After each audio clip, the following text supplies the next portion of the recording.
Martin Popoff here from the Contrarians. Welcome back to another edition of Reliving Old Reviews. Is a useless tool of confusion. We look at an old classic which had, many hours and thousands of hours of analysis later on, sort of thing. But there was always a beginning with these albums, right? So, my idea was to look at old reviews that of records that got massive and just see, what sort of context. When you don't have a lot of context, can you place these records in, sort of thing. So today we are looking at a review of Iron Maiden, the very first Iron Maiden album. This is a review by the late, great Malcolm Dome. I only worked with him once. We co-edited a book called The Art of Metal, but this is a review. It's not a very long one, from Record Mirror, April 19th, 1980, the late, great Malcolm Dome. He died in 2021, age 66.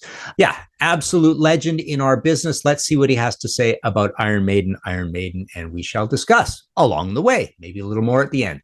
Okay, so on the page, they do get a picture. There's a picture of Adrian. It says Iron Maiden, not for the faint-hearted. And even the review gets shaded with gray, so it's kind of a feature review. And it says, not any old iron. Okay, so he says, holy classic, Batman. Even since their superb demo tape was first aired at the Soundhouse, Iron Maiden have been building up to the release of a power-gushing debut album. But this is even better than I had dared hope. For under the astute guidance of producer Will Malone, the Iron Maiden mob have managed to recreate in the studio the roast 'em alive approach that personifies their stage appeal. So yeah, Malcolm's obviously seen them live. He knows about the Soundhouse tapes. He's calling Will Malone esteemed, but as we know, as time goes on, the Maiden guys would complain about Will and the production of this album and not liking it very much. I remember when it came out.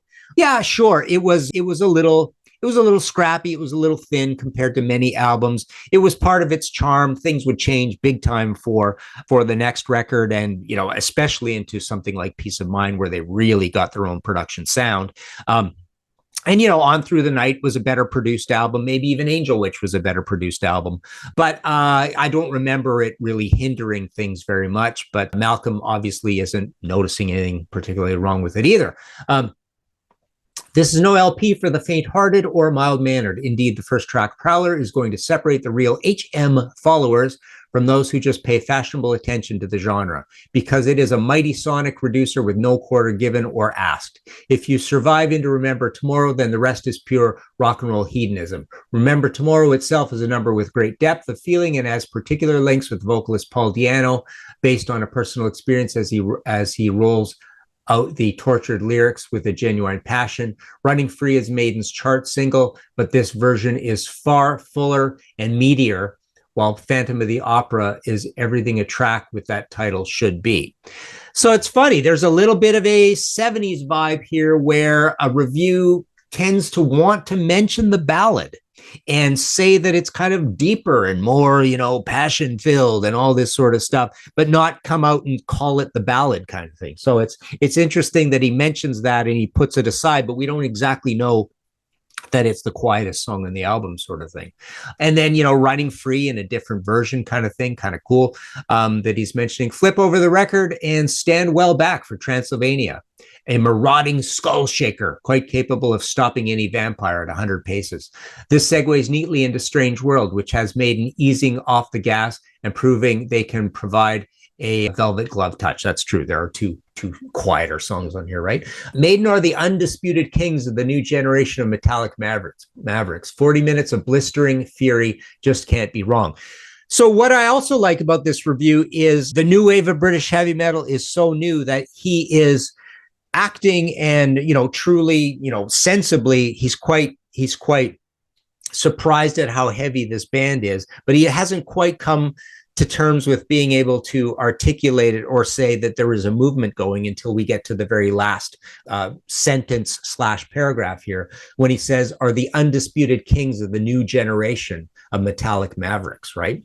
And they are the undisputed kings, and there is a new generation of metallic mavericks, but he's not really focusing so much that there's a movement here. He's just saying, wow, this is a great album kind of thing.